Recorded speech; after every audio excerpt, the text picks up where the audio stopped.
Nada más, té està funcionando. Cuando hacen la pregunta, te la pueden enfocar. Sí, eso ya. Bé, bona tarda a tothom i moltes gràcies per ser-hi presents en esta quarta trobada d'introducció a l'esoterisme. Hoy es viernes 5 de abril del 2013 y vamos a continuar con la tanda que iniciamos hace unos meses, en enero en concreto, con el tema genérico de introducción o aproximación al estudio del esoterismo. Ya os dije en la primera entrega que el esoterismo o la ciencia sagrada o la filosofía esotérica se puede encarar de muchísimas maneras. Este estudiante, yo en este caso, tengo una forma de entender la enseñanza esotérica. No quiere decir ni mucho menos que sea la correcta ni la más acertada. Simplemente lo que trato de manifestar es una interpretación que a lo largo de los años he conseguido sintetizar y creo que, según mi experiencia, es útil compartirla con los compañeros que se acercan al sendero. Las tres primeras clases las hemos dedicado a explicar simbólicamente lo que era el sendero de aspiración, el sendero del discipulado y finalizamos el mes pasado con el sendero de iniciación. A partir de esta clase tendremos dos clases al mes, menos en el mes de mayo, que me parece que solamente tenemos una porque yo estoy fuera, con otros grupos. Entonces lo que se pretende es que vayamos como un poco más intensivos, vamos a ir metiendo más marcha. Sin embargo, vais a ver en las diapositivas, que esta vez son menos, son 17 nada más, y dos son repetidas de las clases anteriores, vais a ver que son nada menos y nada menos que planteamientos genéricos. Solamente pretenden que reflexionemos y a través de la reflexión obtengamos una síntesis. Vamos a ver. A esta clase la he denominado la llamada. ¿Por qué la llamada? Pues porque entiendo que para acercarse al campo del esoterismo, al campo de la filosofía esotérica, el ser humano primeramente ha recibido a nivel interno una llamada. Alguien lo ha llamado, ha oído una campana, ha tenido alguna referencia interna o dentro de su conciencia se ha manifestado algo que lo ha encaminado hacia el estudio, hacia la práctica de la meditación, hacia la búsqueda de la luz a través de la enseñanza clásica esotérica o bien a través del método socrático de las preguntas y respuestas. Todos los que estamos en esta sala, me imagino que en un momento de esta encarnación nos vino la llamada de forma, algunos seguramente la han registrado de forma muy clara, otros la captaron de forma simbólica y otros posiblemente todavía estén descifrando alguna visión que tuvieron en el pasado, hace ya muchos años, y que todavía no saben exactamente qué es lo que quería transmitir. Esa llamada no es ni mucho menos como se suele dar en la vida civil. Es decir, yo te llamo para plantearte esto, o te llamo para compartir contigo esto otro, o para preguntarte esto en concreto. En el mundo esotérico, el mundo de los arquetipos, el mundo causal, eso no se da así. Se da de una manera muy sintética y muy abstracta. Se trata entonces de que cada uno intente descifrar qué es esa llamada, cómo la podemos catalogar de llamada o no llamada, y sobre todo una cosa muy importante, que nos hagamos una pregunta: ¿qué es la llamada y qué representa la llamada? Porque si hacemos estas dos preguntas, automáticamente todo lo que esté relacionado con el mundo de la forma, con el mundo de la personalidad, quedará automáticamente apartado de lo que significa la llamada espiritual con mayúsculas, es decir, esa voluntad que tiene el alma, el yo superior, de comunicarse con su reflejo, la personalidad. Se trata de responder a esa llamada. Va a llegar un momento en nuestra evolución que la llamada que tengamos que responder no va a ser esa, porque me imagino, más lo doy por hecho, que todos los que estamos aquí hoy, la llamada de la respuesta, la llamada invocando la atención de la personalidad por parte del alma ya ha sido realizada. Y no en esta encarnación, hace muchas encarnaciones. Posiblemente en esta seamos más conscientes que en las anteriores de la respuesta que estamos dando a la llamada. Va a llegar un momento, si continuamos ascendiendo, y lo vamos a ver en diapositivas más adelante, que la llamada que se nos va a pedir es otra, o la que vamos a responder es otra, la que se va a formular es otra. Pero esa llamada, cuando llegue el momento, seguramente lo explicaremos y muy especialmente cada uno de nosotros lo vivenciará. Y lo importante es que lo llegue uno a registrar en su conciencia. Es decir, que en la conciencia de vigilia, en el día a día, esta que tenemos en este momento aquí, pues podamos darnos cuenta que realmente estamos sintonizados con una frecuencia vibratoria muy elevada, que no es la del alma porque la del alma ya la conocemos. Esos momentos de paz, esos momentos de supuesta trascendencia, en los que parece que el tiempo no pasa, en los que parece que nuestra quietud, nuestra armonía, nuestro equilibrio, nuestra contemplación se manifiesta, corresponden exclusivamente al alma. Pero el alma, como ya sabéis por otras enseñanzas, y se incluyó en la tercera entrega de la clase anterior en concreto, el alma tiene fecha de caducidad. Cuidado, es un cuerpo que tiene fecha de caducidad, un vehículo de expresión que tiene fecha de caducidad. Lo que pasa es que llevamos unos 20 millones de años con este cuerpo causal, y se trata de que todavía nos dure un poco hasta que nos planteemos en la cuarta iniciación la necesidad de destruirlo. Todavía no ha llegado, pero estamos dando los pasos. Pero para llegar a esa etapa final de aniquilación del cuerpo causal y despedida del vehículo del ángel solar, primeramente hemos de responder a esa llamada, a la primera, a la que el alma hace a la personalidad. Ese tratar de manifestar lo que son los valores clásicos: la buena voluntad, la palabra correcta, el amor hacia todo lo creado, la identificación con el todo, etcétera, etcétera. Esta sería la primitiva llamada que realiza el alma a la forma. Y me imagino que la gran mayoría de los que estamos aquí y en otros grupos como este en cualquier parte del mundo, esta llamada ya la han respondido. No así todos los que asisten a los cultos religiosos, pues por ahí se mezcla demasiado de sentido aspiracional, demasiada devocionalidad y poco planteamiento racional. Aquí quiero insistir en un tema que tiene que ver con un rayo que a mí francamente me interesa muchísimo, el quinto rayo. Para responder a la llamada interna, para contestar estas preguntas, debemos tener una energía impar. Si disponemos de energía de sexto rayo devocional, la respuesta va a ser: ya la conozco, ya lo sé, he sido elegido, mi alma me llama, etcétera, etcétera. O, más adelante, estoy en contacto con un maestro. Cuando nos lo planteemos de forma racional, bueno, ¿y en qué consiste esta llamada? Ah, pues no lo sé. Lo acabo de percibir, lo presiento así, lo intuyo, lo vivencio así y ya tengo bastante. Sin embargo, dejamos de lado el resorte natural que todos tenemos, la mente concreta. Y la mente concreta, aunque parezca una paradoja y una contradicción, nos va a servir para discriminar si esta llamada es real, es la llamada que nos hace el yo superior al yo inferior, en este caso, o realmente no deja de ser un astralismo más y un espejismo de los muchos que nos acompañan en la evolución. Por eso os digo, ojo, porque si no utilizamos la energía impar de la mente concreta, no del tercer rayo que es la mente abstracta, la del filósofo, la del matemático, no, la que tiene los pies en la tierra, en la que dice que esto es un aparatito que sirve para cambiar, mover por el ordenador, y no es una farola, por ejemplo. Esto lo tiene muy claro, la energía del quinto rayo. No hace especulaciones como la del sexto, que da por supuesto cosas, estados de conciencia que no existen para nada, para nadie, solamente están en el plexo solar, en la imaginación emocional de cada uno, pero no están aposentados ni mucho menos en una expresión de conciencia, ni tampoco en un equilibrio interno. Por lo tanto, la pregunta, ¿qué es la llamada y qué representa? Pues representa nada más y nada menos, a mi modo de ver, luego al final las preguntas lo podemos ampliar por supuesto, un estado de conciencia y la subida a una determinada etapa del sendero. Si consideramos el sendero una línea ascendente, imaginaos que hemos llegado a la primera estación. No sabemos que hay más estaciones, pero sabemos que la línea sigue en ascendente. ¿Qué tenemos que hacer entonces? Hacernos esa pregunta: ¿qué representa llegar a una determinada estación? Pues ni más ni menos que la parte que hemos recorrido, supuestamente, la tenemos trascendida.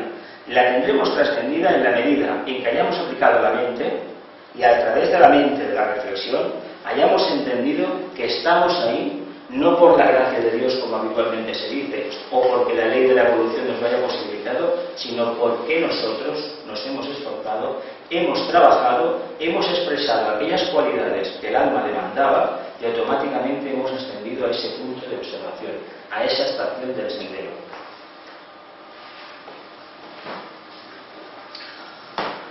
A ver si adivináis de dónde está sacado esto. Os lo voy a leer. Lo predestinado no es accidental. Estos son los aforismos clásicos, ¿no? Las hojas caen a su debido tiempo y el invierno es solo el presagio de la primavera. Todo es revelado, todo es alcanzable. Segundo aforismo. Os preguntarán cómo cruzar la vida. Responded, igual que se cruza un abismo sobre una cuerda tensa, bellamente, cuidadosamente, raudamente. Esto está sacado de las hojas del Jardín de Moria, del primer volumen, interesante porque uno es el inicio del libro y el otro es el final. Después viene el aforismo de otro libro, de la segunda parte. Pero fijaos, lo predestinado no es accidental. Que os decía antes, que si en esta encarnación estamos manifestando cierto tipo de luz y cierta intensidad de la luz del alma, es porque en vidas pasadas nos lo hemos trabajado. Esto lo vamos a aprender y lo vamos a concretar en la medida que tengamos una energía impar. Y si no la tenemos, tenemos que trabajar como si tuviéramos ese quinto rayo, como si tuviéramos una mente y trabajáramos con esa mente, dejándonos de lado los espejismos de que la mente hay que matarla, la mente no sirve para nada, que todos somos luces, que la intuición, etcétera, etcétera. La intuición llegará en el momento que transmutemos la mente. Pero la mente, para transmutarla, hay que trabajarla. Y si no se trabaja, la mente no se transmuta. Es como el que lleva acompañado de una pierna o de un brazo que estaba esclerótico o necrósico. Tenemos que trabajar la mente, tenemos que revitalizarla. Y una vez la hayamos trabajado, la podremos trascender. Todo es revelado, todo es alcanzable. Fijaos lo que nos habla aquí el mito de Aries. El invierno es solo el presagio de la primavera. La muerte, que sería el invierno, es ni más ni menos que la antesala de la resurrección. El mito del ave fénix nos tiene que acompañar siempre, siempre en el sendero, sea la etapa que sea. No importa las veces que se cae uno, solamente importa las que te levantas y continúas caminando. Eso es lo único importante. Lo otro es el pasado. Segundo, os preguntarán cómo cruzar la vida, cómo vivenciar todo ese proceso a través de las estaciones, del recorrido. Igual que se cruza un abismo sobre una cuerda tensa. Un puente colgante, ¿qué se hace? Entre dos extremos se tiende un puente. ¿Un puente qué es? La capacidad que tiene la energía del segundo rayo de establecer ligaciones entre los extremos. Tender, establecer sinapsis, como a nivel neuronal fuera. Fijaos lo que dice. Utiliza tres adverbios de modo: bellamente, cuidadosamente y raudamente. ¿Qué puede significar esto para cada uno de nosotros? ¿Que hemos de recorrer el camino de una forma equilibrada? Nos está hablando de una energía de cuarto rayo aquí. Nos está diciendo que si queremos recorrer el sendero, apliquemos la cualidad arquetípica de la mente, que también es el cuarto rayo, junto con el primero y el quinto. Por lo tanto, ¿qué problema tenemos en el sendero?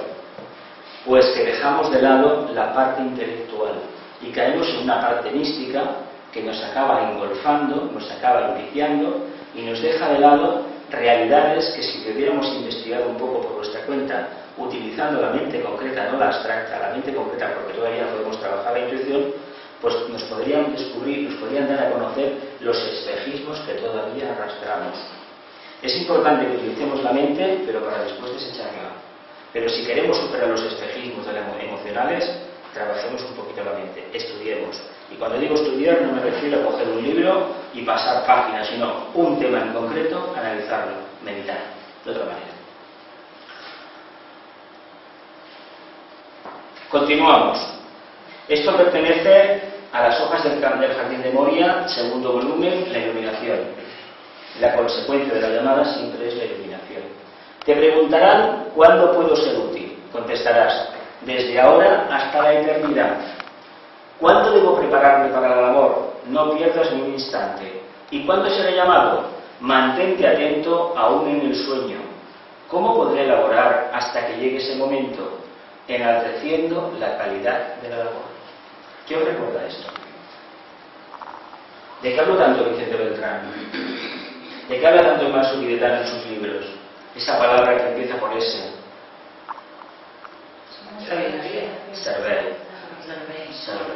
Servicio.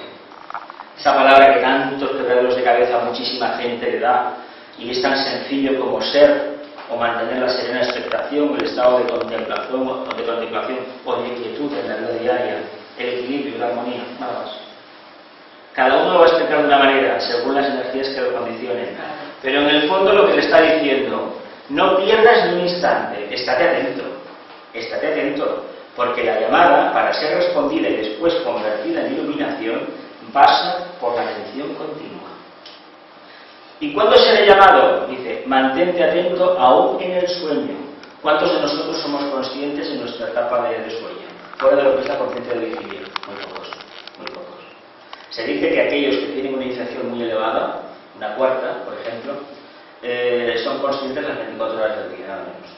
Saben que se van a descansar porque el vehículo físico tiene que descansar y sobre todo el vehículo emocional, que es realmente el que tiene que salir fuera para impregnarse de la energía astral y poder entrar otra vez.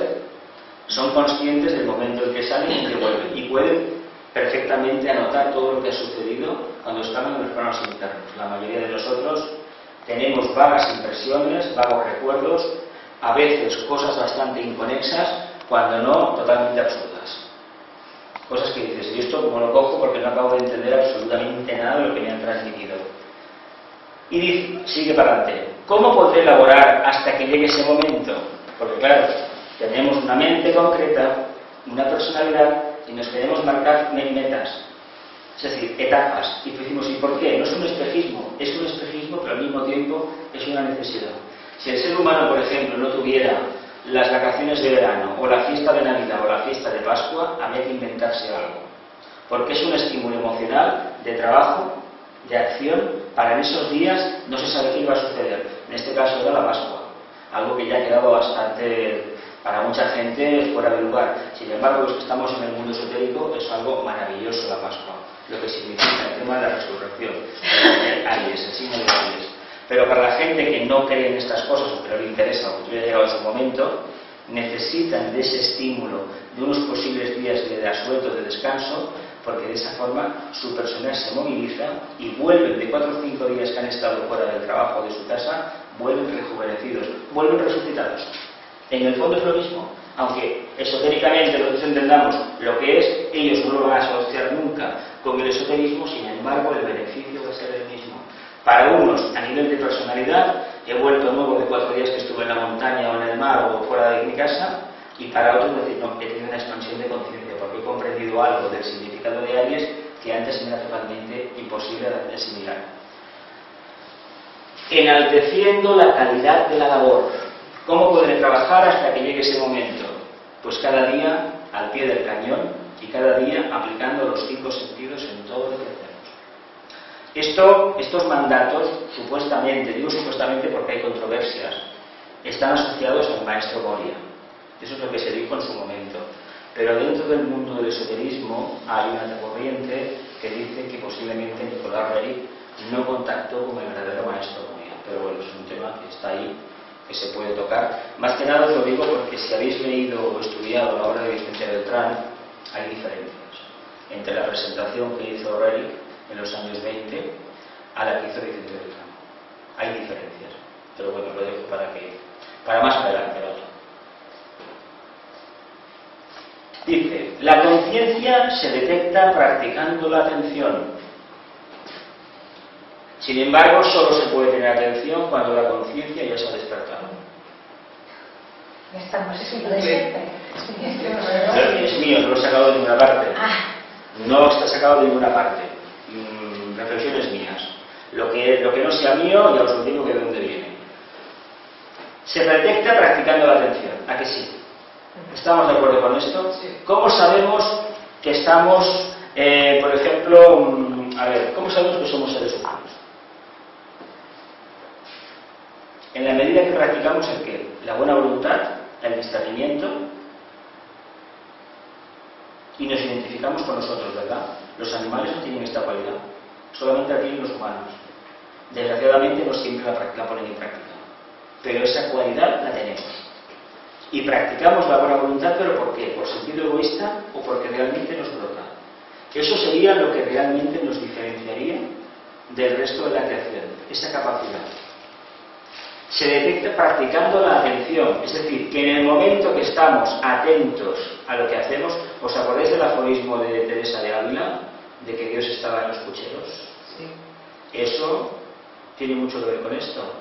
Alguien que está orientado en la luz, cualquier actividad, cualquier cosa que toque, haga o diga, realmente está en contacto con la divinidad. Está practicando Agni Yoga. Esto es una afirmación de Agni Yoga. Dice, sin embargo, solo se puede tener atención cuando la conciencia ya se ha despertado. ¿Qué ponía la filmina anterior? Que todo era progresivo, ¿no? Que todo estaba predestinado a ser, porque lo hemos trabajado en vidas pasadas. Y en esta, si en cierta medida practicamos la atención, quiere decir que ha habido un llamado interno en vidas pasadas y que más o menos estamos respondiendo. Y al responder a esa llamada hace que ahora podamos entender este aforismo o esta expresión. De todas formas, lo dejo con puntos suspensivos, porque posiblemente dé para mucho más. A ver al final qué es lo que sale. Conclusión. Todavía quedan unas cuantas, Solo el proceso de interiorización e identificación con todo lo creado despierta la intuición. ¿Qué habló el Nazareno hace 2000 años? ¿Qué era aquel amor que tanto nos habló él? ¿Creéis que es un amor que tiene algo que ver con la forma? La identificación con el todo es ni más ni menos que la razón pura, la energía búdica. La personalidad cósmica, el vehículo búdico de la personalidad cósmica.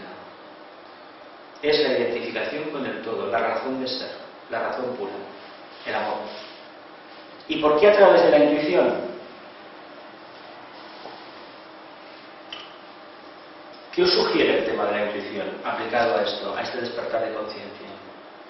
¿Creéis que se puede entender lo que es la identificación con el todo o uno llegar a aceptar al otro, como decimos a veces en términos psicológicos, si antes no ha tenido un chispazo interno, no del alma, el alma ya nos ha hablado un poco, sino algo mucho más elevado?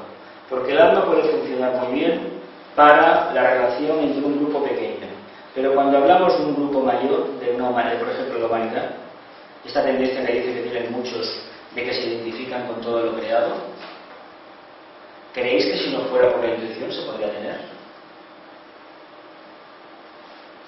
Mi respuesta es que no. Ahora, la vuestra no lo sé. Digo que no por una razón sencilla, porque se tiene que haber tenido un contacto mínimo con la energía búdica para entender y captar lo que significa la creación.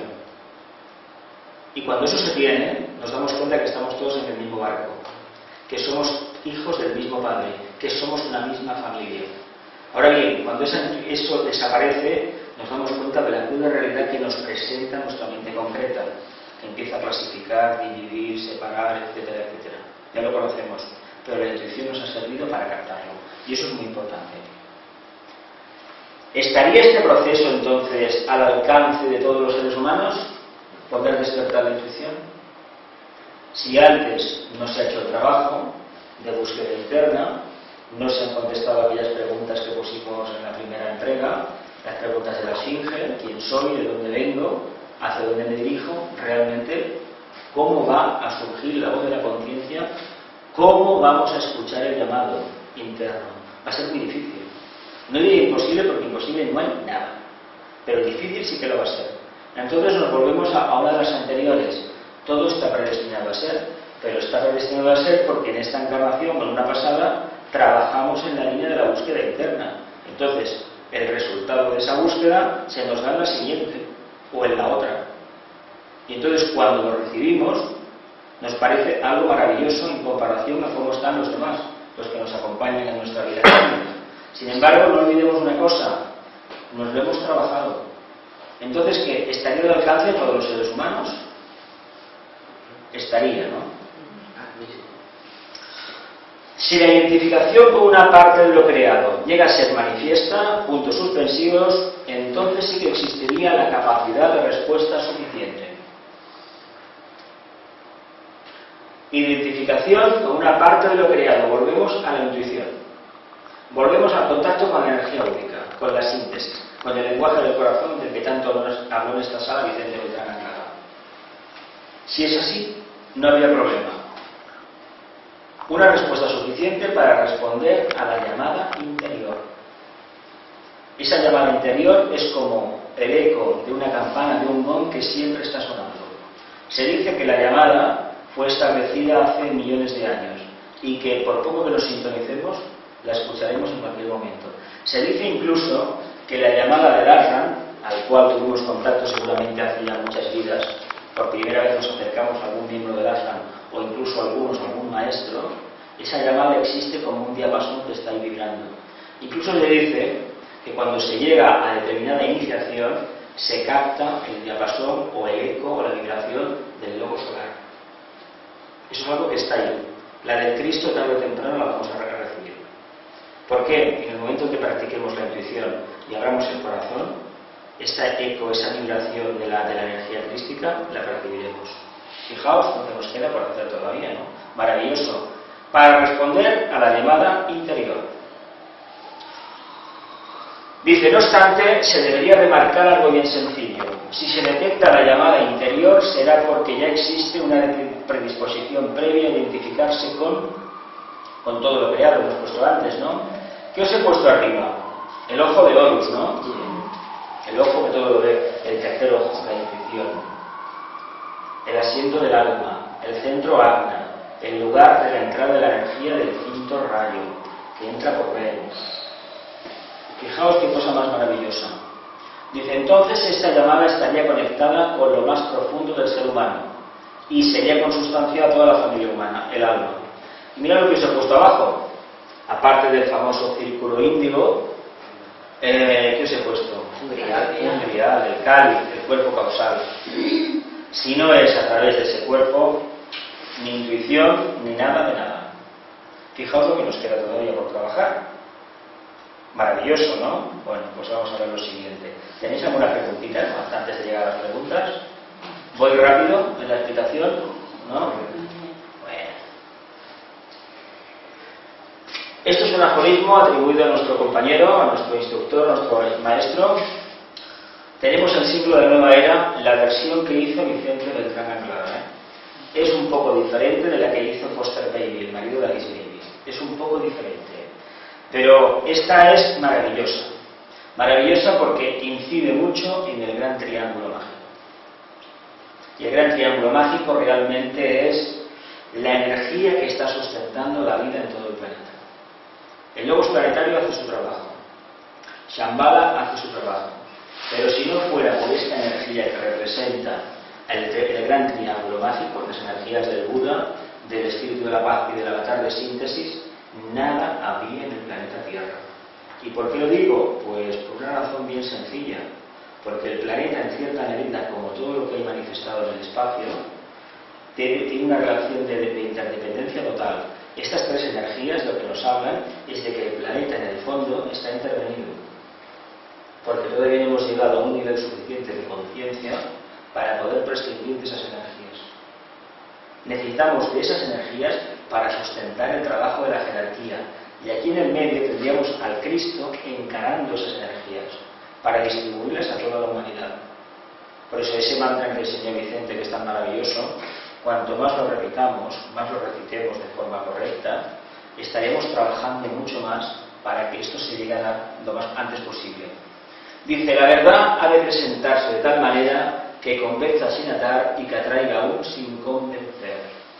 Continuaba, y esto solamente lo puede hacer, que estará por aquí, solamente lo puede hacer el lenguaje del corazón, ¿verdad? ¿Os acordáis, no? Hay un libro de él que estaba puesto así, yo tengo un cuadro en casa también, y es difícil, pero vamos a ver, ¿cómo puede ser que la verdad se presente, que te convenza sin atar y que te atraiga aún sin convencer? Pues básicamente porque la mente concreta no está por medio.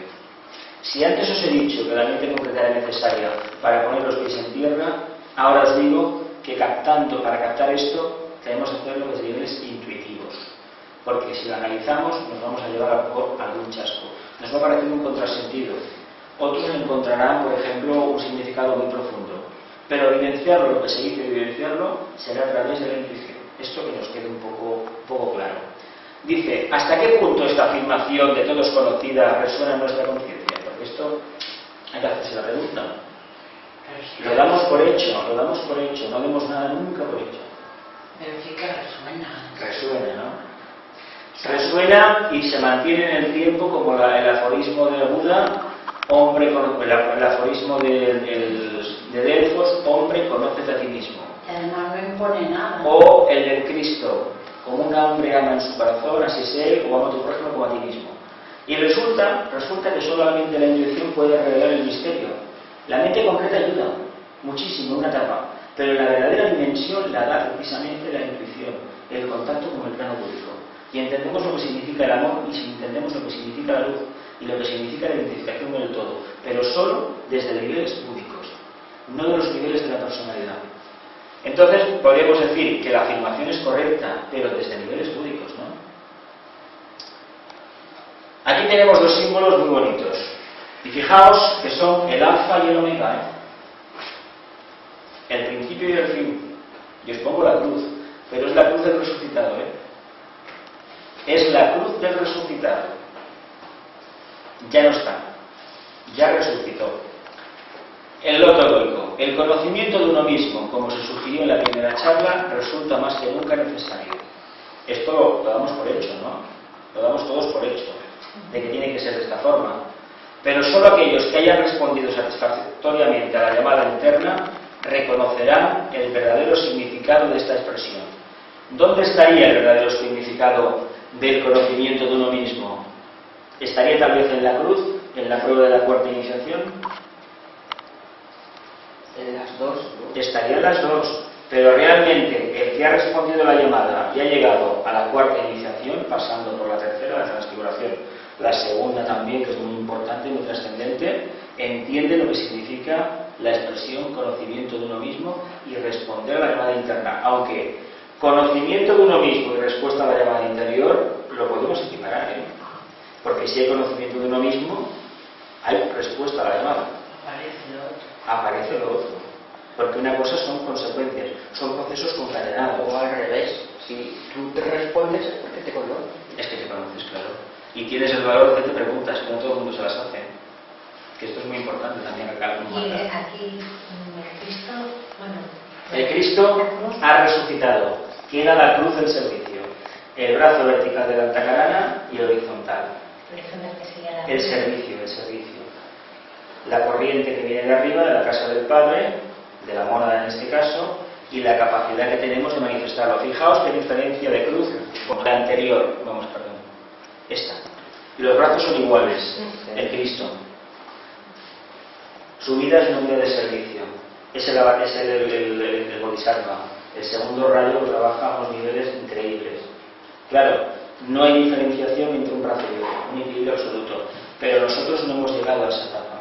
Como no hemos llegado a esa etapa, nos encontramos que todavía, fijaos dónde está, en la parte superior no está en el centro, ni son los brazos iguales, que si ya lo teníamos... Y el sufrimiento tendría que ver con esto, o sea, que claro, vas a terminar, porque claro, hay una renuncia de sufrimiento, hay mucha... Bueno, es que los términos sufrimiento, renuncia, cuando se tiene la intuición no hay ni sufrimiento ni renuncia, es un conocimiento directo, se hace el cambio y no hay nada más.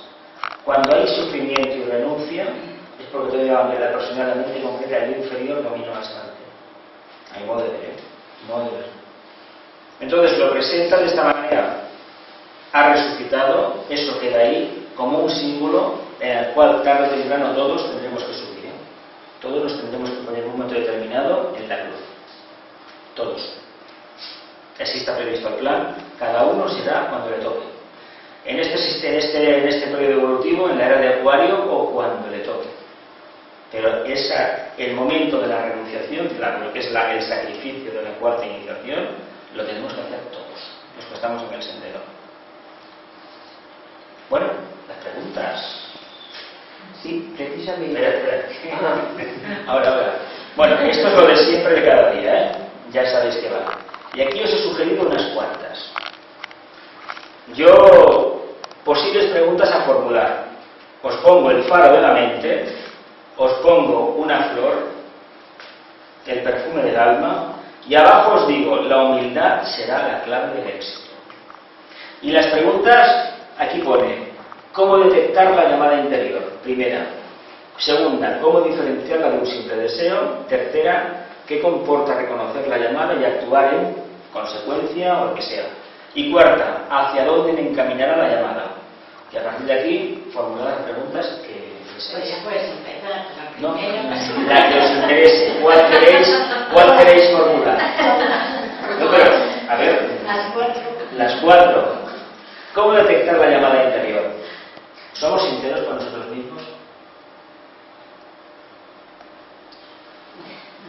A ver. Si no somos sinceros con nosotros mismos, ¿cómo va a hablar la conciencia? ¿Somos conscientes que ahora actúa la personalidad aquí o actúa el alma? ¿Qué vehículo está dominando a nosotros en este momento? No vamos a dejar de lado las energías, que si es un primero, un segundo, tal, esto lo dejamos. Los géneros reyes lo dejamos aparte. Pero ¿somos conscientes de que si es el vehículo emocional el que nos domina más, o el mental, o tal vez realmente estamos bajo ya la influencia directa del alma y tenemos una personalidad integrada? Depende, ¿no? Del momento. No Depende del momento.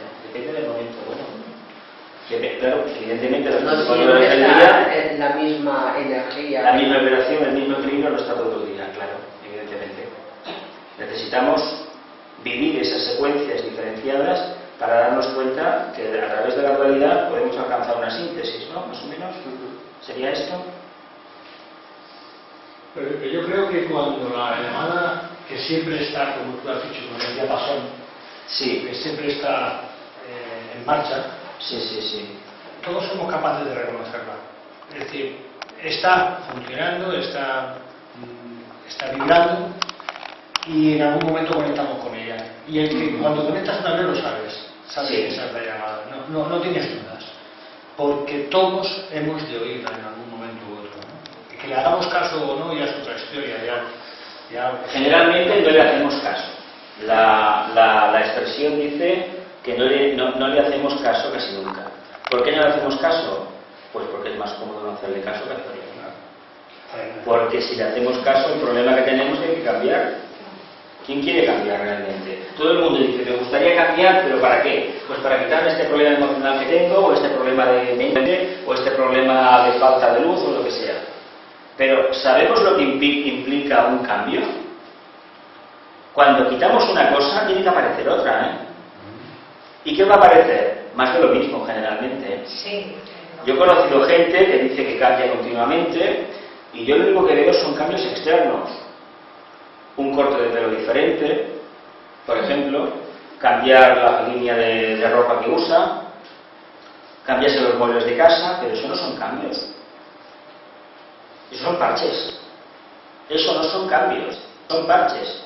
El verdadero cambio va por otro camino. El verdadero cambio pasa por quitar el apego a la materia, a todo lo conocido. Y lo demás es secundario. O sea, no identificarte con lo que tú no eres realmente. Exactamente. Pero muchas veces la llamada empieza por un sufrimiento que tiene la gente, que no sabe por qué, y a través de ahí empieza a aparecer. De hecho, la llamada, porque así el sistema es muy sabio, aparece en momentos de crisis, pero la crisis viene porque hemos dado la espalda a la luz. En el sentido de que el alma muchas veces, no digo que nos haga un trabajito, sino se aparta. Se aparta cuando no hacemos caso. Esas famosas depresiones que mucha gente ha tenido y que han sido a veces duras, pero consecuencias trágicas incluso, porque han acabado en suicidios, porque han acabado en cosas raras, muchas veces son el mecanismo interno que hay para despertar. Y gente que ha tenido un proceso kármico de una enfermedad, de un conflicto emocional, de una separación, de una pareja, de un hijo que, que ha salido como ha salido, le ha servido, ha sido el tabonazo para lanzarse a la búsqueda interior. Pero ojo, ¿pero por qué ha sido esto? Pues porque las llamadas anteriores no fueron respondidas. Porque ya estaban, existían. ¿Cuántas veces hemos dicho, con estas amistades yo no me encuentro a gusto? Y a pesar de eso salimos a cenar, nos vemos de vez en cuando, por ejemplo. O con los grupos de meditación y esoterismo, en este grupo no me siento a gusto. Sin embargo, continúo yendo. ¿Cuántas veces no hemos dicho esto también? ¿Qué pasa en un momento? Pues que sucede algo. Porque estamos presintiendo que va a suceder algo, que no nos gusta, que hay una energía allí que no es para nosotros, y sin embargo perseveramos porque es conocido, y claro, si nos salimos de ese grupo, ¿qué van a decir de nosotros? ¿Cómo nos vamos a encontrar? ¿Qué va a pasar? Etcétera, etcétera. Esto lo hemos vivenciado casi todos. Y al final pasa lo que pasa, pues que hay un día una crisis y dices, caramba, yo tenía razón, pero no actué. Por tanto, hay que pagar después las consecuencias de malas historias personales, y además hay una experiencia muy curiosa, que habla muy poco a favor de los grupos, por ejemplo, de que cuando una persona se va de un grupo, pues parece que todo el mundo le eche la cruz encima y no se vuelva a hablar más de esta persona y esta persona deja de existir, Con lo cual, lo que criticamos de las iglesias organizadas, resulta que nosotros lo cumplimos exactamente igual, porque es uno de los defectos del sexto rayo. Por aquello que me interesa, doy la vida, pero por lo que no me interesa, ahí te quedes, ¿eh? Ya te puedes estar desangrando en el suelo, que yo voy en moto. Pero hay algo que no funciona. Y son cosas que muchas veces las estábamos percibiendo, pero nos faltó valor para romperlas. La intuición tiene la cualidad de que cuando percibe una cosa hay que actuar de forma fulminante, romper. Si hay que romper con grupos, con trabajos, con lo que sea, con campos de servicio, pues se rompe, no pasa absolutamente nada. Ya vendrá otro. Lo importante es que respondamos a esa llamada interior, pero de forma clara, rotunda, contundente. ¿Cómo diferenciar la... Yo quería unir la 2 y la 4. Yo diferenciaría cuando deseo cosas para mí o quiero cosas para el colectivo, y esto me llevaría al servicio incondicional. Lo veo así. En la era de Acuario, la que estamos ya entrando, pues llevamos tiempo, no existirá el servicio para nosotros. Existe el servicio para el grupo. ¿Por qué lo digo? Porque el campo de trabajo de la era de Acuario es el trabajo grupal. Tendremos la revelación en grupo y recibiremos la expansión de conciencia, la iniciación en grupo. Y la llamada que nos tienen que hacer en un momento determinado va a ser en grupo. Una cosa, perdona. ¿La intuición es la llamada o es la respuesta? ¿O es la llamada y la respuesta? Las dos cosas a la vez. Las dos cosas a la vez. Es un conocimiento directo de una pequeñísima expansión de conciencia, porque en realidad lo que ha pasado con la intuición es que somos sensibles a algo que antes no lo éramos, pero que estaba ahí. Esto es como el eco que hemos comentado antes y que Fernando hablaba antes. Está continuamente emitiendo la nota. Es una campana, un gong que siempre está sonando. Lo que sucede es que nosotros no hemos interceptado esa frecuencia vibratoria, y por lo tanto nos parece que es nueva, pero no lo es. Está desde el principio de los tiempos. Ahora nos corresponde, una vez la hayamos captado, agarrarnos a ella y mantenerla firmemente en nuestra conciencia, porque es la única manera realmente de que la intuición sea real.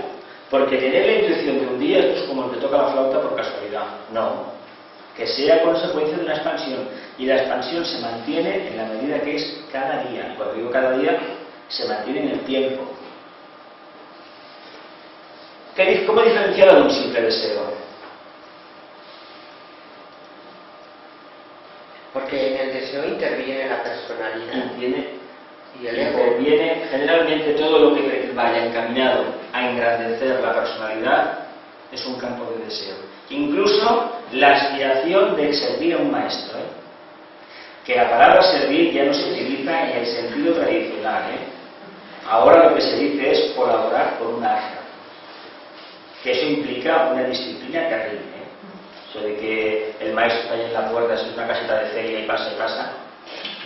No, porque el problema que hay es que para estar delante de él resulta que uno tiene que transmutar su vibración. Él no te puede recibir por una razón muy sencilla, porque tiene una frecuencia vibratoria tan alta que en vez de purificarte a ti, te levantaría todos los defectos. Imaginaos que vas delante del maestro y todos los malos rollos que tenías ahí de encarnaciones pasadas se te activan. Pues mejor que no aparezca el maestro, te digo claro. ¿Por qué? Porque la parte oscura me va a devorar. ¿Y el karma que va a hacer con el maestro? Pues también va a actuar con él, porque no se escapa nadie aquí. Porque antes de aceptar a un discípulo, a los pies del maestro era o la voz del silencio, el ítem del sendero, debería estar la persona ahogada en la sangre del corazón o algo así, ¿no? Los libritos estos clásicos. ¿Y por qué esto? Por el peligro que hay de que incentive lo negativo, no lo positivo. Lo negativo, lo que quede remanente. Hasta que uno no está perfectamente en estado de silencio. ¿Os acordáis de la escuela pitagórica? Tenía dos divisiones, la escuela interna o esotérica y la externa, los que estaban en el patio, o exotérica. Había que estar 4 años en silencio para que el maestro Pitágoras te recibiera. El actual Kutubi. La encarnación de Pitágoras corresponde a San Francisco de Asís, corresponde al maestro Kutubi. 4 años en silencio para que el Pitágoras, que debe ser un clarividente muy grande, te pudiera percibir el cambio operado en tu aura. Si apreciaba más triángulos y círculos, te aceptaba. Como viera solamente cuadrados en el aura, moviéndose para aquí y para allá, vuelve mañana. Hubo un discípulo que como no superó las pruebas, y bueno, lo atacó después y lo escribió en contra del maestro todo lo que quiso y más, ¿no? Incluso le metió fuego a la escuela, me parece. O cuando no lo aceptó la escuela de Crotona, no le metió fuego al final. Sí, era el deseo, ¿eh? Entonces la diferenciaríamos cuando cambias deseos Por aspiración. por aspiración hacia algo más grande para el colectivo. Incluso, pero es que incluso la trampa está en que uno dice, no, yo no deseo nada para mí, pero deseo para el todo. Es que yo si deseo para el todo, ahí incluyo yo. claro, Estoy la haciendo verdadera enseñanza de la Agni Yoga habla de que no hay que hacer nada, hay que estar en silencio. Silencio expectante, quiere decir, consciente de que estoy aquí, porque de esa manera vamos neutralizando todo lo que impide que la aspiración surja de verdad. En el momento que utilizamos la conciencia inferior, el yo inferior, para decir, quiero servir a la humanidad, estamos anteponiendo un anhelo de persona al yo pequeñito, al no yo, que no al yo superior. Mensaje del yo superior. El yo superior no dirá nunca quiero servir, sino que me manifiesto y ya sí. Claro, es que no te lo planteas, te encuentras con las situaciones y las... Esto es como, por ejemplo, a ver, el anhelo que tenemos, bueno, que los que venimos del campo católico, de pequeños se nos decía que, bueno, los negritos en África, las misiones, pues bueno, ¿quién no quería ser misionero? Claro, ¿quién no quería ir a ayudar a aquella pobre gente? ¿Quién no quería hacer eso? Sin embargo, el Agni Yoga te dice que aunque fueras allí, lo importante es que vayas donde vayas, tu campo radiatorio ya es suficiente para ayudarles, porque tu silencio interior, tu armonía, les va a despertar la conciencia a ellos, y no llenarles la boca con los evangelios, ni con el misterio de la Trinidad, ni de la crucifixión, ni de la resurrección, nada de eso, porque posiblemente no les interese, pero sí les va a interesar porque eso, para enseguida es tu paz interior, que es lo que habla el Agni Yoga. El estar aquí, manifestar los poderes aquí, y no hacer nada más, en el sentido, nada especial para acelerar eso. Ahora bien, te puedes dedicar a la enseñanza, a la pintura, a lo que sea, a la política, pero donde vayas, manifiesta la tríada espiritual, manifiesta la personalidad cósmica, los vehículos de la mónada, la intuición, pero la intuición con mayúscula, el contacto con el plano búdico. Y de eso se trataría. A mí me parece que el con el deseo sería a nivel sensitivo, casi o sentimiento. Es como un sabor. Tú sabes, si eres sincero contigo mismo, qué sabor tiene eso que estás haciendo. Si es un sabor o un sentimiento real o es egoico, ¿no? Notas esa diferencia. Sí, se debería de notar. Deberíamos de notarlo. Lo que pasa es que el mundo de la personalidad, el mundo emocional, está lleno de trampas, ¿eh? Es muy astuta la serpiente del deseo, ¿eh?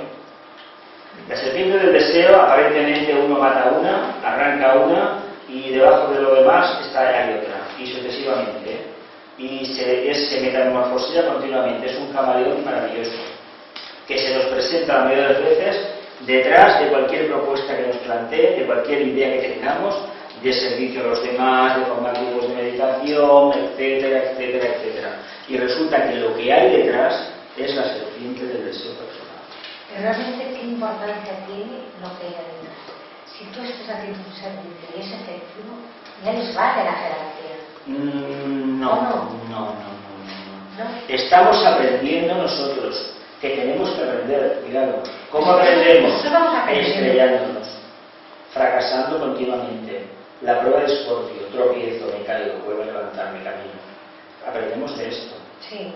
No aprendemos de otra cosa, porque si nos dan toda la información y nos ahorran el conflicto de la experiencia diaria de interactuar con los demás, nos están engañando.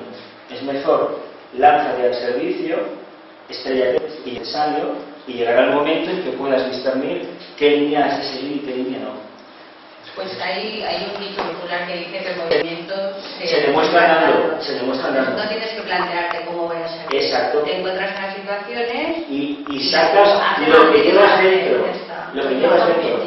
Esto es como, a ver, todos practicamos la invocación, etcétera, etcétera. Pues yo quiero decir una cosa, por mucho que lo utilicemos, vamos a expresar aquello que llevamos dentro. Vamos a evocar la poca, mucha o nula conciencia que tengamos. Con el Padre Nuestro exactamente igual.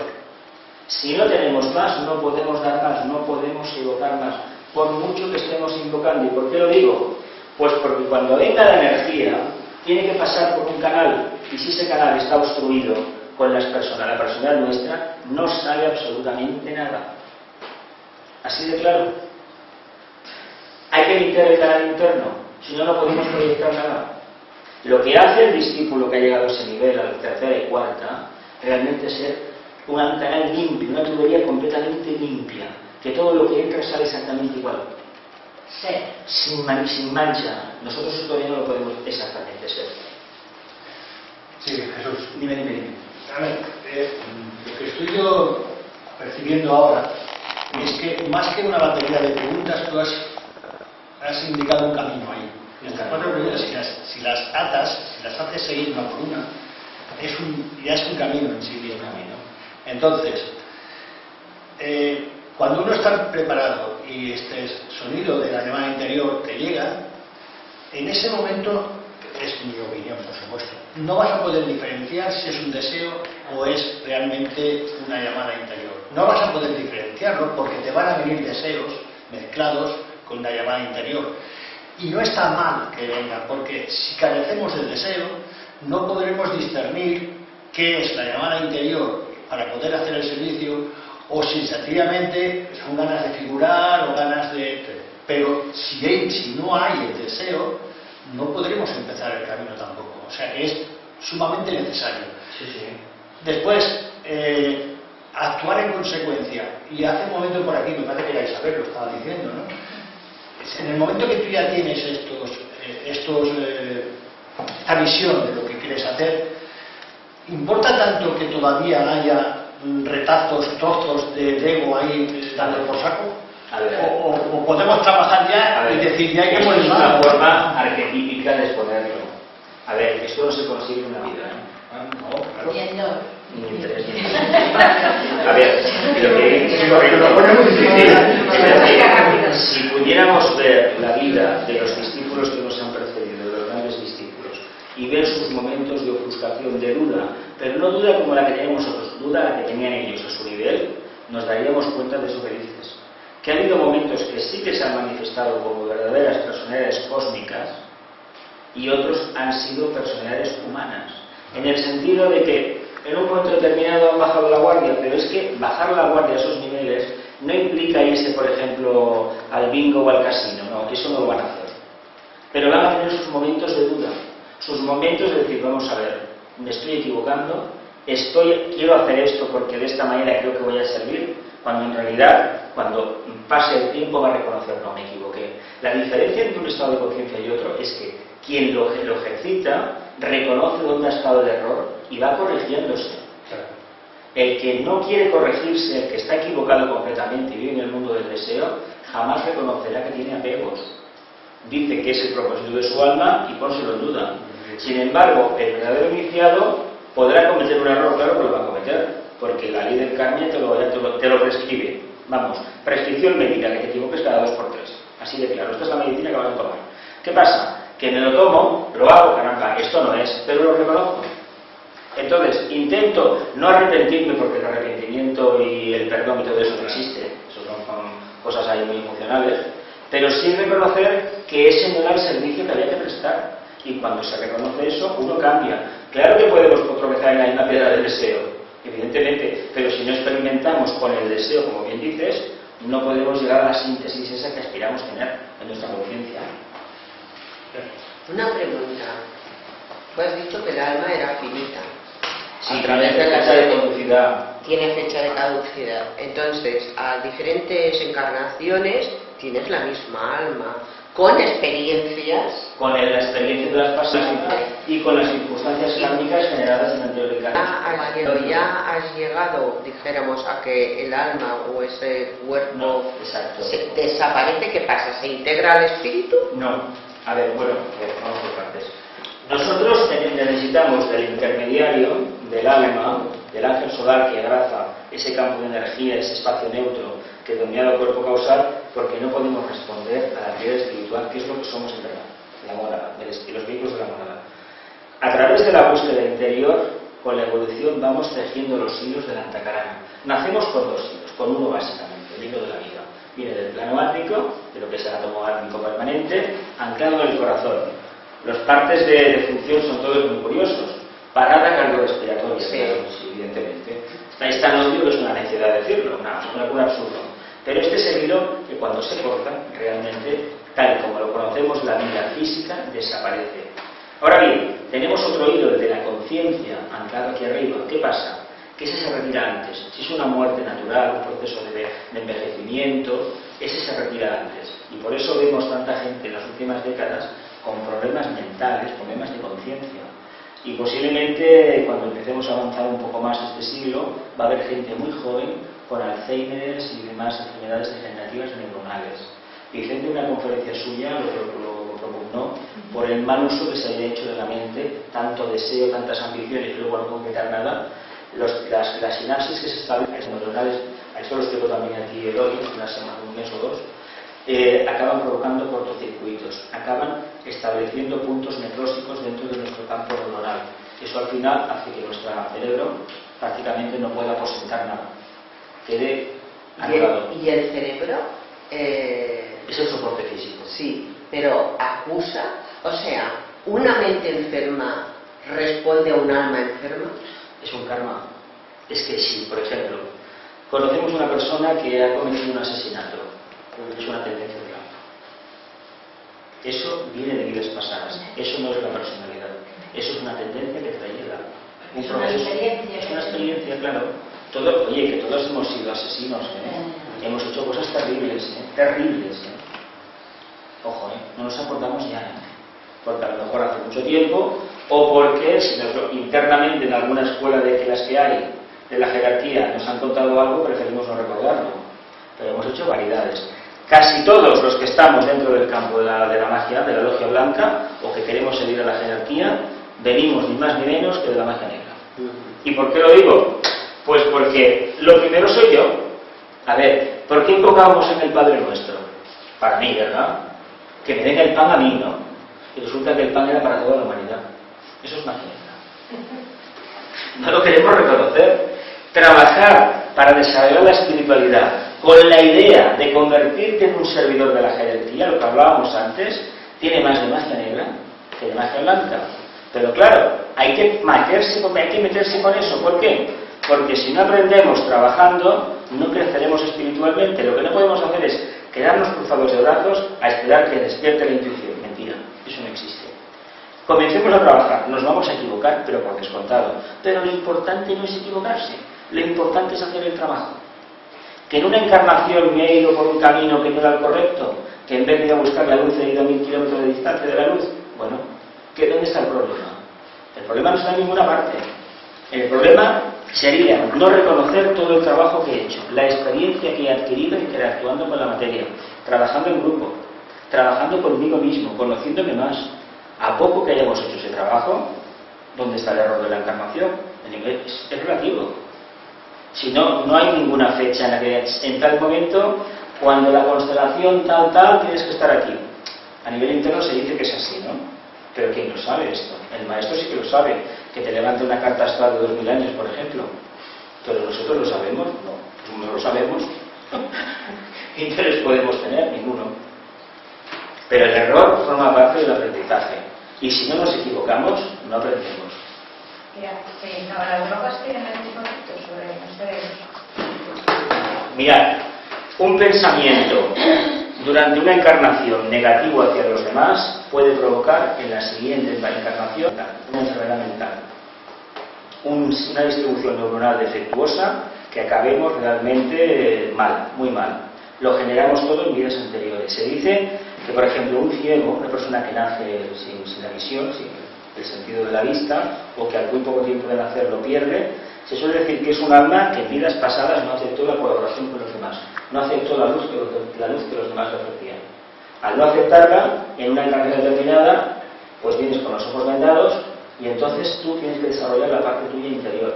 Y fijaos el sentido que tienen de orientación los ciegos, el oído que tienen, el tacto que tienen y la percepción extrasensorial que demuestran. A veces es pura intuición. Yo cuando los veo aquí en Plaza España, ir a la sede y cómo cruzan las calles, me quedo alucinando, la verdad. Dices, caramba, lo han aprendido, sí, lo han aprendido, pero caramba, han tenido que desarrollar un sentido, un sexto sentido increíble. Es decir, un séptimo en realidad, la intuición, porque el sexto es la mente. Lo tienen que tener, pero claro, ha sido consecuencia de un karma. Un karma anterior. No es una casualidad, no es que en el momento de nacer, como algunos dicen, bueno, es que a ver, pusieron al niño en la incubadora y resulta que había oxígeno y le quemó la retina, ¿no? Como a veces se escucha, ¿no? Que eso pasa, en el casos. No, hay un caso. Pensar que tenemos todos, y nada menos que en el momento de nacer, tenemos unos angelitos, unos devas que nos están cuidando, ¿eh? Y si hay algo que es resistente, pero resistente, es un niño recién nacido. Por mucho que nos digan que, bueno, que los niños son muy frágiles, los 7 primeros años, pensar que la mónada está con ellos. Todavía el alma como tal no está manifestada. De ahí las teorías del aborto, todas las historias que hay de todos los grupos esotéricos, ¿no? Los que están a favor, los que están en contra, etcétera, etcétera. Técnicamente se dice que los 7 primeros años, humano no eres, hablando de plata. Pero eso ni le interesa a muy poca gente. La gente que está dentro del mundo esotérico lo puede dilucidar, lo puede entender. Pero pensemos que esos 7 primeros años, la mónada está totalmente abocada a que ese proyecto tire adelante. Luego, y a partir de los 7, empiezan las tendencias personales, las escandas de la filosofía budista, y ahí aparece lo que cada uno lleva. Aquel niño, aquella niña tan maravilloso, pues resulta que luego se va a convertir, bueno, en lo que sea. Hitler era un niño maravilloso, cuenta. Y el señor Franco también, ¿eh? Y luego que salió, pues lo que llevaba dentro. Lo que llevaba cada uno dentro, lo que había en los átomos permanentes. ¿Hacia dónde me encaminaba la llamada? Bueno, pues hacia esa expansión que todos anhelamos, ¿no? De conciencia. La humildad será la clave del éxito. ¿Estáis de acuerdo? Sí. ¿Sigo? No existe. Luego existe. ¿Sí o no? Sí. El señor Descartes, René Descartes, dijo: pienso, luego existo. Yo me aventuro a afirmar que sigo, manifiesto mi conciencia, y en la medida que manifiesto mi conciencia, soy fiel al Creador. Estoy vivo. ¿Alguna preguntita más? Me parece que ya estamos. Nos volvemos a ver el 19 de abril a las 20 horas con la 5ª entrega. Muy bien. ¿Alguna preguntita más? Acaba de explicar lo del alma, Lo del alma. último estadio. No, llega un momento cuando se superan las pruebas de la tercera iniciación, el antacarana, los hilos del antacarana ya están bastante firmes. Entonces, el hilo creador, el que va del centro laríngeo, está perfectamente ya dilucidado, manifestado. Entonces se trata de ir avanzando en ese campo, ya sea a través de la meditación o del servicio. Se escoge la línea de servicio porque es ni más ni menos que vivenciar los aspectos de la conciencia superior. Entonces, ese hilo, ese puente, que en realidad no es un hilo, es una trenza de 3 hilos, con otros cables que tensan los puentes, en realidad lo que te conecta, el laringio, el agna, el sahasrara, que los conecta con la tríada espiritual. Pero no pasan por la mónada, es el camino directo de la personalidad con la personalidad cósmica, dejando de lado al alma.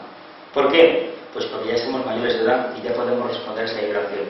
Cuando se presenta la 4ª iniciación, es tanta la afluencia de energía que viene por ese canal, por la fibra óptica esta de alta resistencia, de alta capacidad, que automáticamente el cuerpo causal no puede resistir más la vibración.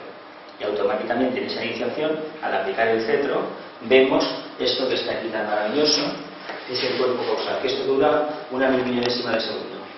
Porque los 3 hilos, los 3 pétalos, conocimiento, amor y sacrificio, están cerrados siempre. Solamente en el momento en que el hierofante aplica el cetro, se expande, las coronas externas, la interna y la del centro y la exterior y la interna, están abiertas para la 4ª. Pero en el momento que aplican el cetro, se abre la interior y el loto brilla en todo su esplendor. Automáticamente se desintegra. ¿Por qué? Porque ya hemos consumido esa etapa. El ángel solar se retira. Eso sería entonces como un mandala, que Se cuando queda- ya se ha hecho, ya está. se borra. Exactamente, Es vale, lo mismo. es que bueno, es como es como el cumplimiento del mandala astrológico, la carta astral, la misma historia. Cuando se ha cumplido esto, fuera, ya acaba el proceso, porque en realidad la carta astral, dicen a niveles esotéricos que tal y como viene en fecha de nacimiento, sale hasta la fecha de que te vas. Lo que pasa es que muy pocos lo pueden ver, es la intuición que te lo dice. El día que te vas a ir, bajo qué signo y en qué circunstancias te vas a ir. Lo que pasa es que hay que tener intuición. Hay que tener intuición, nada más, para verlo. Eso lo dice la sociedad esotérica. No es mi caso, ¿eh? Otra cosa, y Dime. eso de la inclusión, debe haber muchos grados, ¿no? ¿El que tiene bien? Debe haber muchos grados de inclusión. Hombre, claro, evidentemente. Claro. La intuición que dice, a ver, mañana va a nevar, ¿por qué? Porque hoy está lloviendo y hace mucho frío. A ver, esta intuición la tenemos que has todos. dicho de la carta astral, pues sí, Hay mucha muchos- gente lo puede ver. Realmente la intuición, a ver, ¿cómo lo diría yo? Esto es como el que va. ¿Os acordáis de los televisores analógicos de antes? Que íbamos y salían imágenes en diferentes canales. Ahora no, porque todo está digitalizado. Eso no pasa. Pues imaginaos que estamos en una frecuencia vibratoria determinada y vemos imágenes. La intuición son imágenes. Nada más. La intuición no te dice bla, bla, bla, bla, bla. Te aparece generalmente un símbolo. O te aparece el signo de el signo del ojo de Horus, o te aparece el loto vuelco, o te aparece un triángulo, o te aparece una frase que no entiendes de ninguna manera. Mira, si os sirve de ejemplo, a mí internamente se me ofreció una hace en el principio de los años 80, y a pesar de que intuyo más o menos por dónde va, todavía no he conseguido desentrañarla. Bueno, a nivel interno me la dieron y no he conseguido desentrañarla. Bueno, pues es mi trabajo. Como a mí me ha pasado eso, le puede pasar a muchísima gente más. Fijaos lo complicado que es distraer, sacar la intuición, despertar la intuición. Pero os digo que existir, existe. Y solamente se manifiesta cuando estamos en verdadero silencio. Cuando no la anhelamos. Esto es como la evidencia. La verdadera aparece y desaparece. Pero si nos ponemos horas delante de la bola de cristal del tarot, estamos trabajando el plexo solar. Y el plexo solar, junto con el sacro y el básico, materializan todo lo que queremos, ¿eh? Pero una persona que, por ejemplo, está desarrollando, tiene percepciones, ¿no? Como tú imágenes, como tú dices. ¿Esa persona realmente es su intuición la que está trabajando? No. Hay muchos grados de esto. La verdadera intuición superior se manifiesta cuando el alma está bien manifestada, cuando actúan los chakras superiores. Y suele estar basada en la impersonalidad. Con los chakras que están por debajo del diafragma, con el solar, el básico y el sacro, se consigue, como os he dicho antes, materializar todo lo que uno quiere. Mira, hay una cosa que seguramente a todos nos ha pasado. ¿Cuántas veces hemos quedado con alguien para ir a algún sitio? Internamente nos hemos dicho, yo no quiero ir, yo no quiero ir, no quiero ir. Y se ha puesto enfermo el conferenciante, la amiga, el amigo, me he puesto enfermo yo. A mí me ha pasado. Y pero es que resulta que cuando uno estudia esoterismo, se da cuenta que el poder de esos tres chakras materializa todo lo que uno anhela. Si uno quiere una cosa, automáticamente lo consigue. Pero siempre desde el punto de la forma. Siempre. Siempre. Hay que trascender, hay que pasar la muralla para responder al corazón, al laringio, al acna, al saharra en su momento, y entonces se consigue materializar de otra manera. Una manera completamente distinta. Pero la parte de abajo todo el mundo la tiene. Incluso, ¿para qué? Pues para hacer magia que no es precisamente blanca. Con las negras la otra cara. Y lo trabajan, los negros trabajan con estos chakras. Aparte con otro más que no conviene mencionar tampoco. Pero que trabajan con esa parte inferior. No pueden trabajar con los superiores, no los tienen activos. Ellos, la mente completa está aquí debajo, no está aquí, ¿eh? Gente, es que la mente, no, aquí no. Vete por abajo, porque esa es la mente que tienes, o que tenemos la mayoría. Ojalá viviéramos aquí arriba, ojalá viviéramos en el entrecejo, en el trono, en el verdadero trono. El mundo sería otra cosa, completamente distinta. ¿Tenéis alguna preguntita más? Sí, una rápida. Después de la cuarta iniciación, ¿se vuelve a la Tierra? Bueno, En principio no tenemos ya carne que agotar, pero hay que dar, la quinta nos la dan aquí. Y la sexta nos la dan aquí. Puro ser. La séptima nos la dan aquí. Y la octava, la que tiene Buda, nos la dan aquí. ¿Qué hay que hacer entonces? Pues coger un maya de lupa o utilizar, como se hizo en el psicodrama de Palestina, al discípulo Jesús por un lado, prepararlo para que en un momento determinado pudiera recibir la energía de un maestro, del Cristo, del maestro con el Cristo, que lo hacemos como Cristo. En ese momento que se alcanza todos los 3 años de discipulado público, de ministerio público, el famoso mito de Jesús Cristo, que en el momento del bautismo sale el alma de Jesús, entra el Cristo, bueno, cuando llega la iniciación, a Jesús le dan la cuarta, y al Cristo le dan la sexta. Que después Jesús alcanzó la quinta como maestro en la encarnación de Apolonio de Tiana. A ver, se dice que nuestro querido Vicente tenía una segunda iniciación superior jerárquica, una cuarta. Entonces, ¿qué sucede? Pues que para encarnar no puede generar un vehículo emocional, porque no tiene deseo de agotar. Como le pasó a la señora Blavatsky, que encarnó con una cuarta iniciación adquirida en la encarnación del conde Cagliostro, y le tuvieron que conservar el cuerpo astral de la encarnación del conde Cagliostro para la encarnación que conocemos como Blavatsky. Por eso salió el cuerpo físico que salió. ¿Conocéis cómo era? Resulta que el cuerpo astral que utilizaron para el misterio de Palestina era el que utilizó el Buda. Porque claro, el Cristo no se podía meter en otro. Cuando llegue ese momento, o bien hay una reacción kármica con un discípulo y en un momento determinado canalizamos esa energía, pero de forma correcta, no negativa, hasta que llegue el momento en que se produzca la expansión de conciencia. O se genera un Mayarirupa, un cuerpo artificial, que aparenta ser real, pero el verdadero clarividente sabe que no es. Son los cascarones, entonces. Es un cascarón, pero positivo, no es negativo. Porque un mago negro sí que lo puede crear igualmente, incluso teniendo una segunda iniciación, pero la segunda iniciación da una capacidad increíble, ¿eh? Si está abocada al trabajo con la materia, con la mente concreta, tela la capacidad que tiene un mago negro, un hermano de la oscuridad, para decir correctamente, con el tema de la mente. Nos da, 40.000 patadas a todos los demás. La capacidad de razonamiento, de argumentar que tienen los hermanos de la oscuridad, los hermanos de la luz no la tienen. ¿Pero por qué? Pues porque tienen la intuición y no necesitan argumentar ni malgastar la energía. Esa es la razón.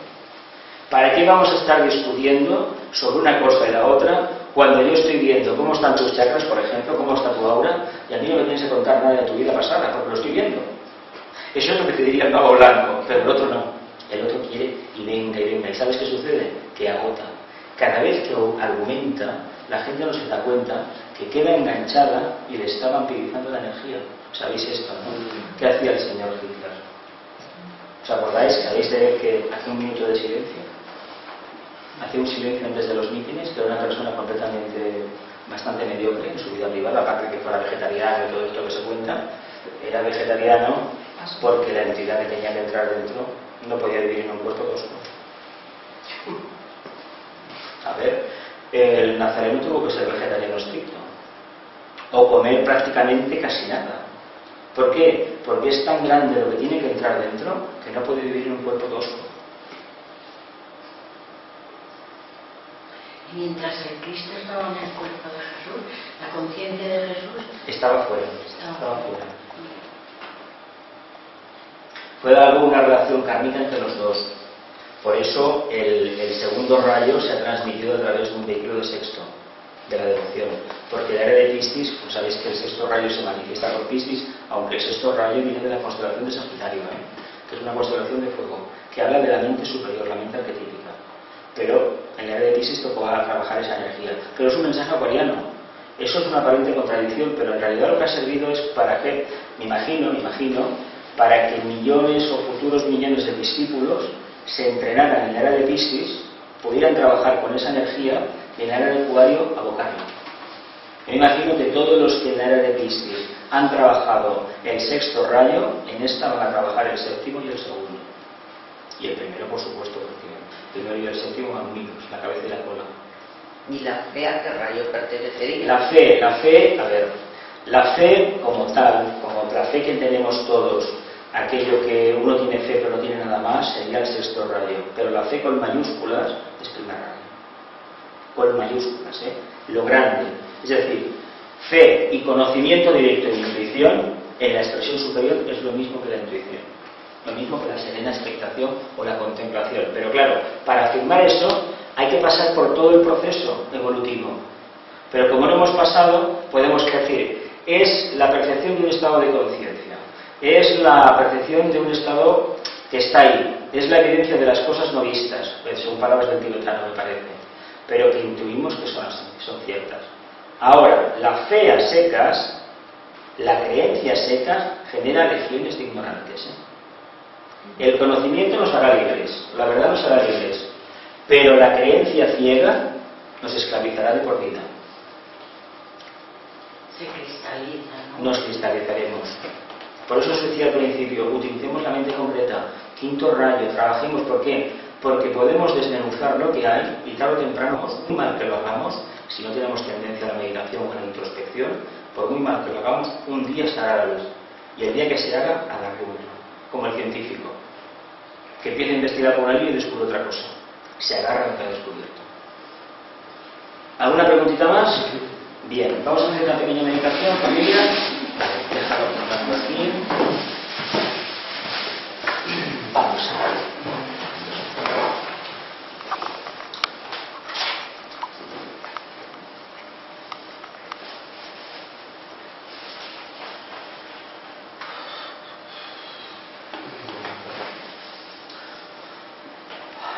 Bien, nos vamos a sentar cómodamente.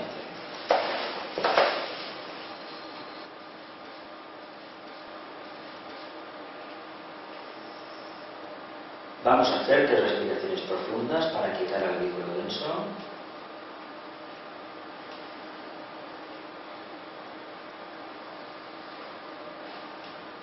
Vamos a visualizar una primera envoltura transparente que englobe al cuerpo denso. Y esta envoltura va a ser nuestro vehículo etérico o cuerpo vital.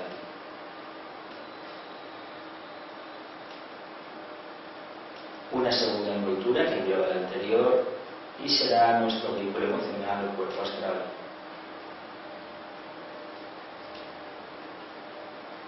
Una tercera envoltura que engloba la anterior y será nuestro vínculo mental concreto o yo interior.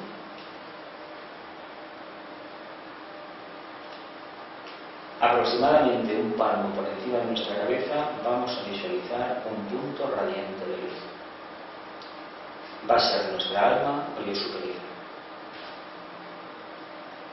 Vamos a ver cómo desde el alma desciende un hilo de luz muy fino que atravesando las 3 envolturas de la personalidad tiene un lado en el interior de nuestra cabeza.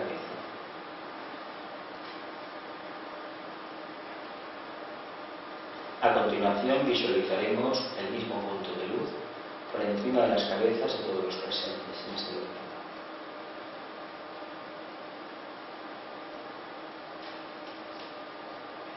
Visualizaremos al planeta Tierra en el centro del grupo,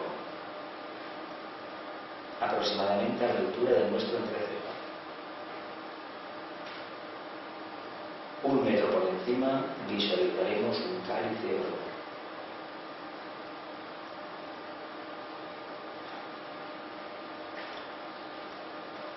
Que la energía de nuestro yo divino nos inspire y que la luz de nuestra alma nos dirija.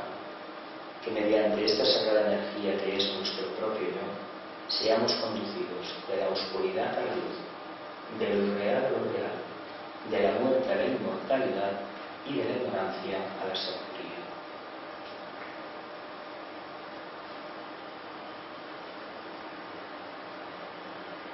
Invocaremos las energías del mantra del nuevo grupo de servidores del mundo.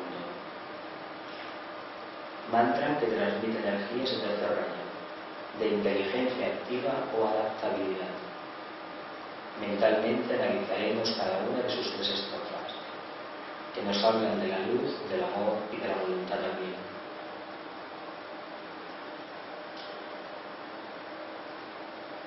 Que el poder de la vida una afluye a través de todos los grupos de verdaderos servidores. Que el amor del alma una caracterice la vida de todos aquellos que tratamos de ayudar a los grandes seres. Que cumplamos nuestra parte dentro de la obra una mediante el olvido de nosotros mismos, la inofensividad y la palabra correcta. Proyectaremos este pensamiento sobre la jerarquía planetaria. La vamos a visualizar como una gran estrella de 5 puntas de color azul índigo sobre el horizonte. Como grupo fusionado entonaremos 3 veces la palabra sagrada. Oh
a medida que recitamos la gran invocación, veremos las afluentes energías de la luz, del amor y de la voluntad de unión repartirse por todo el planeta Tierra.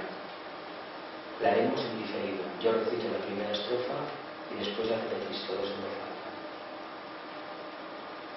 Desde el punto de luz, en la mente de Dios, que afluya luz a las mentes de los hombres, que la luz descienda a la tierra. Desde el punto de luz, en la mente de Dios, que afluya luz a las mentes de los hombres, que la luz descienda a la tierra. Desde el punto de amor, en el corazón de Dios, que afluya amor a los corazones de los hombres, que Cristo retorne a la tierra. Desde el punto de amor, en el corazón de Dios, que afluya amor a los corazones de los hombres, que Cristo retorne a la tierra. Desde el centro, donde la voluntad de Dios es conocida, que el propósito guíe a las pequeñas voluntades de los hombres, el propósito que los maestros conocen y sirven.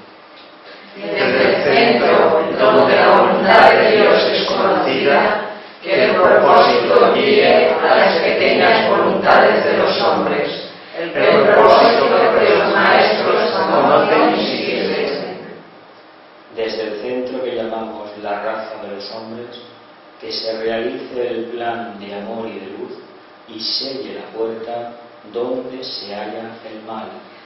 Desde el centro que llamamos la raza de los hombres, que se realice el plan de amor y de luz y selle la puerta donde se halla el mal.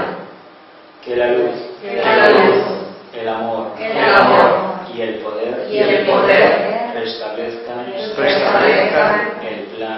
plan en la tierra. Como grupo fusionado entonaremos tres